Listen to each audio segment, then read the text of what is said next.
அன்புடைய உடன் போதகர்கள் மற்றும் ஊழியர்களுக்கு இயேசு கிறிஸ்துவின் இனிய நாமத்தில் நெட் ஃபவுண்டேஷன் சார்பாக அன்போடு வரவேற்கிறேன்.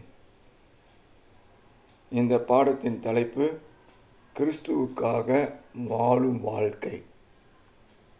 இதில் 7 பாடங்கள் உண்டு. மிக முக்கியமான கருத்தாக கிறிஸ்துவுக்காக வாழும் வாழ்க்கை என்பது தியாகத்தோடு சுயத்தை வெறுத்து சிலுவையை சுமந்து கொண்டு கிறிஸ்துவை பின்பற்றுவது.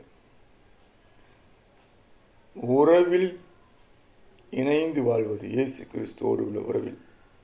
அப்படி என்றால் தான் கிறிஸ்துவுக்காக வாழ முடியும்.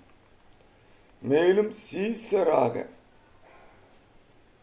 குரு இயேசு கிறிஸ்து, நாம் சீசராக அவரை பின்பற்றி வாழ்வது. மேலும் டயக்கோனியா என்று கிரேக்க வார்த்தையில் சொல்வார்கள், அல்லது ஆண்டவருக்கென்று பணி செய்தல். ஆகவேதான் தேவனுடைய திராட்சை தோட்டத்தில் பணியாற்றுதல் என்கிற ஒரு அருமையான காரியத்தை நாம் பார்க்கிறோம். இந்த 7 பாடங்களிலே முதலாவது பாடம் கீழ்ப்படிதனால் வரும் ஆசீர்வாதம். கீழ்ப்படிவதனால். இதில் 10 கட்டளைகள், சங்கீதம், நீதிமொழிகள், இவைகளை அடிப்படையாக கொண்டு கீழ்ப்படிதனால் வருகின்ற ஆசீர்வாதத்தை படிக்கின்றீர்கள். 2வது பாடத்தில் கிறிஸ்துவை பின்பற்ற அழைப்பு, சிலுவையை எடுத்துக்கொண்டு சிலுவையின் பாதையில் அவரது வெளிச்சத்தில் நடக்கும்படியாக. அதற்கு மலை பிரசங்கம், இயேசு கிறிஸ்து, மத்தேயு 5ஆம் அதிகாரம் 6, 7. இந்த மலை பிரசங்கம் நமக்கு ஒரு பின்பற்ற, இயேசுவை பின்பற்ற உறுதுணை செய்கின்றது.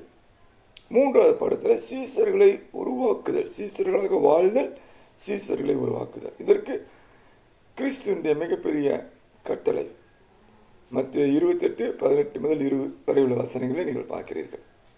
இந்த கட்டளைகளின்படி எப்படி செய்வது, எங்கு செய்வது, எப்படி சீசர்களை உருவாக்குவது, அதை மிக தெளிவாக 3ஆம் பாடத்தில் பார்க்கிறோம். 4ஆம் பாடத்தில் ஆவிக்குரிய பயிற்சி, சரீரத்துக்கு பிசிக்கல் எக்ஸசைஸ் இருப்பது போல ஆவிக்குரிய பயிற்சி.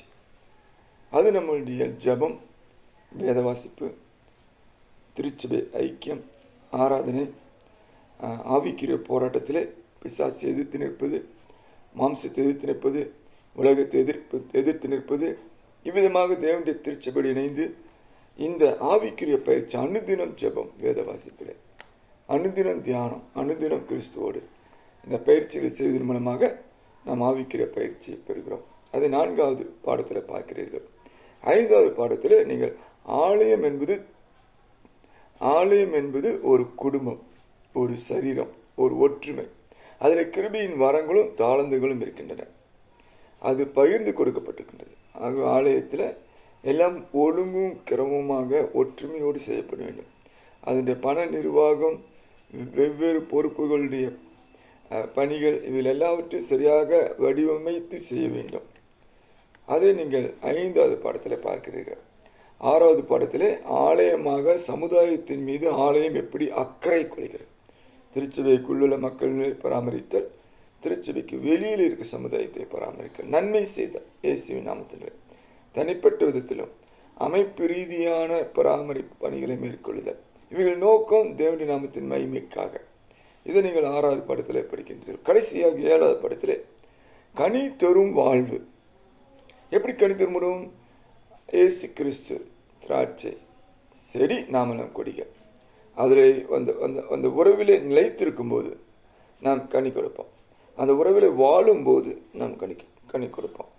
அது இணைந்திருக்கிற ஒரு உறவு.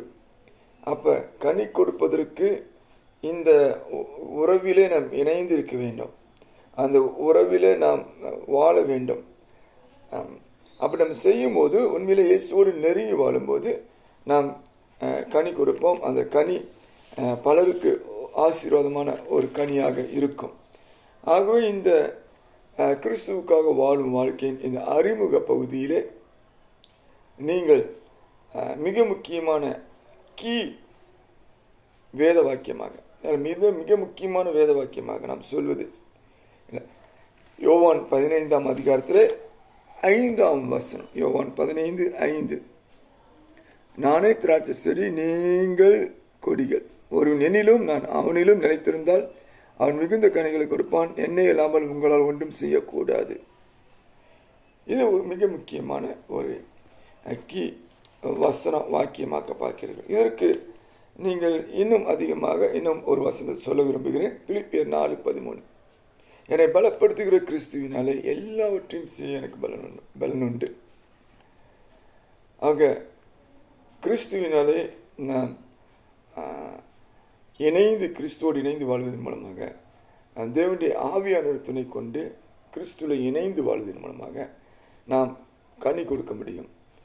இணைந்து வாழ்வதன் மூலமாக கிறிஸ்துவோடு அவர்களை நிலைத்திருப்பதன் மூலமாக நாம் திருச்சபையாக இணைந்து பல நற்காரியங்களை செய்ய முடியும். ஆக கிறிஸ்து நமக்கு பலனாக இருக்கிறார். ஆகவே நமக்கு விசுவாசம் உண்டு. அந்த பலத்திலே நாம் கிறிஸ்துவுக்காக ஒரு ஜெயமுள்ள ஒரு வாழ்க்கையை வாழ முடியும். அதை தான் இந்த 7 பாடங்களில் நீங்கள் சிஸ்டமேட்டிக்காக நீங்கள் படிக்கப் போகிறீர்கள்.